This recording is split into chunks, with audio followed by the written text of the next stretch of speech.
On December 25, 1986, at 4:30 p.m., the area by Lake Nahuel Huapi in Patagonia, Argentina, was peaceful. Wine merchant Guillermo Mocalina and his family had just finished a Christmas picnic and were fishing in the waters of the Catri Peninsula. Suddenly, a massive dark shadow crossed the calm lake surface. It was a gigantic creature, at least 15 meters long. Mocalina later testified tremblingly, saying, "It moved at an astonishing speed of 25 to 30 kilometers per hour, leaving a massive, beam-like tail behind. I saw its head. Oh my God, it had a serpent-like head." Mocalina's daughter, Martina, captured a photo of this mysterious creature with a telephoto lens from about 150 meters away. This photo was later published in the Rio Negro newspaper in 1988, becoming one of the important pieces of evidence for the existence of the Nahuelito. However, this wasn't the first sighting of the mysterious creature in Lake Nahuel Huapi. As far back as the late 19th century, local legends about a creature resembling Argentina's version of the Loch Ness Monster had begun to circulate. What exactly is it? For over a century, countless explorers, scientists, and curiosity seekers have tried to find the answer. Welcome to the World Around Us channel. Today, we will explore the legend of the Nahuelito, the lake monster from Lake Nahuel Huapi. Lake Nahuel Huapi is located in the Argentine Patagonia region, a vast glacial lake. Nahuel, in the Mapuche language, translates to tiger, originally referring to jaguars. Spanish historian Diego Rosales discovered that the name actually commemorates the local indigenous warriors, who were as fierce as tigers. Before the arrival of colonizers, local indigenous people passed down stories about a giant beast in the lake. They whispered by the campfires about this mysterious aquatic creature with a snake-like neck and a massive body that would appear under the moonlight, making chilling sounds. However, these stories were officially recorded for the first time in 1922, when the Canadian Toronto Globe published a sensational report. A company executive named George Garrett claimed to have seen an inexplicable creature near the Pasque Irat water bay. It was about 15 to 20 feet in diameter and about 6 feet above the water surface. Garrett wrote in the report, "When I told my neighbors about it, they told me that the indigenous people often spoke of seeing large aquatic animals by the lakeside." In July 1922, Scientific American magazine published an article titled "Ancient Monsters," written by renowned Argentine journalist Leonard Matthews. The article revealed a crucial clue. Since 1897, Italian biologist Clement Onelli had been receiving reports about the creature in the lake. A resident living near White Lake described hearing strange noises on quiet nights, like a large truck dragging across a pebbly shore. On moonlit nights, they saw a giant beast with a snake-like neck, its body rising high above the water.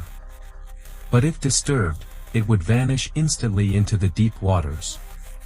Even more shockingly, in 1907, a Norwegian engineer named Wag found the remains of a large wild animal on the riverbank. In the southern region of Ultima Esperanza, explorers discovered the remains of a large quadruped's fur and bones in a cave. In early 1922, Dr. Onelli received an unusual letter from an American gold prospector, Martin Sheffield, who was working in the Andes. In the letter, Sheffield wrote, "Dear Doctor, I discovered some unbelievable footprints by the lakeside. Shrubs and small trees were trampled into the ground. From the depth of the footprints, the creature must have been huge and incredibly heavy." Sheffield continued to describe his sighting of the creature. "I saw an animal like a giant swan, its neck high above the water, but the way it moved under the water reminded me of a crocodile." This description piqued Dr. Onelli's interest, and to an outsider, Sheffield's description of the creature sounded eerily similar to a plesiosaurus, an extinct marine reptile. This marked the beginning of the first scientific search for the Nahuelito. An expedition equipped with rifles and explosives was formed, intending to set up explosive traps in the lake. Although this plan was opposed by local animal protection groups and eventually altered, it was still approved. However, the search yielded no decisive evidence. In the 1970s, sightings of the Nahualito became more frequent. In February 1976, a guest at the Bariloche Park Hotel, Achilles Lamfry, reported his experience to the local newspaper. He recalled seeing a large creature with a black back, long neck, and a snake-like head. It appeared on the calm lake surface about a mile from the shore. I watched it until it dived into the water and disappeared, Lamfry said. On April 17, 2006, more dramatic evidence appeared. The Bariloche Cordillerano newspaper received an anonymous envelope containing 3 photos and a note. The note read, "This is not a tree trunk with a fluctuating shape, nor is it a wave." On Saturday, April 15, at 9 a.m., Nahualito appeared in Lake Nahuel Huapi. The newspaper only published 2 of the photos, adding an air of mystery to the event. In early 2007, a supernatural documentary funded by the Mann Brothers Company arrived in Patagonia. They interviewed several witnesses, including local journalists Fabian and Curry Hewell. It was 2 arc-shaped flags moving on the water surface, Hewell described. A fisherman named Carlos gave up his fishing job after seeing a large aquatic creature with a massive back. The show's host, Josh Gates, led a team on a scientific exploration, initially planning to use an underwater camera to capture footage. However, the lake's murkiness was far worse than expected, so the team switched to using thermal imaging and night vision equipment for nocturnal observations. Gates also employed baiting techniques to attract the mysterious creature. One quiet night, Gates observed a huge shadow moving under the water. Just as he was about to pursue the mysterious object, the boat's engine malfunctioned, interrupting their investigation but adding to the drama of the mystery. In 2013, the Canadian documentary The Paranormal Crew interviewed a key witness, 65-year-old Carolina Zen, who claimed to have seen the Nahualito 3 times over the past 65 years, with the most recent sighting in 2000. She described it as a creature the size of a massive whale, with fins and a tail, a small head but a long neck, and gray skin, similar to an elephant's, without scales. "I estimated its length to be about 20 meters, Zen said.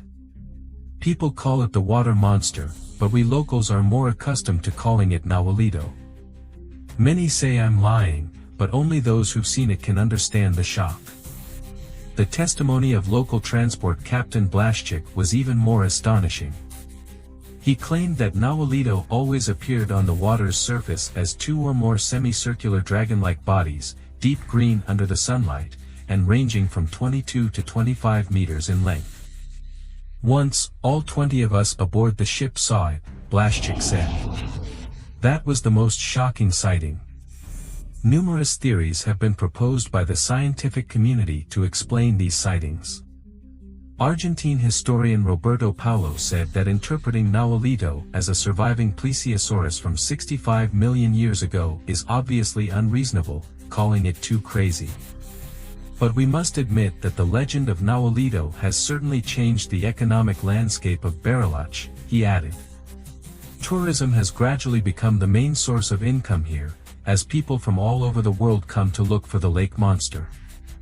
Rodolfo Cosolini, the curator of the Museo de la Tierra, questioned from a biological perspective. Even if prehistoric creatures did survive, they couldn't live in this lake.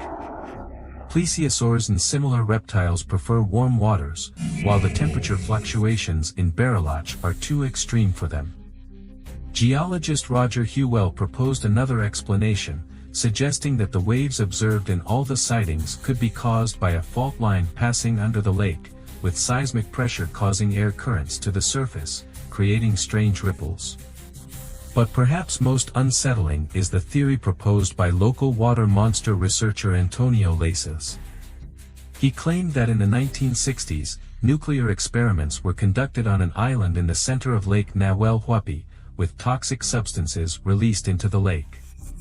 Combined with the decades of human waste dumped into the lake, this may have led to genetic mutations in aquatic life. This timeline aligns with when the Nahualito began to be sighted more frequently. Although this science fiction-like theory may seem unlikely, the Final Truth documentary team did indeed find traces of nuclear testing sites in the lake area.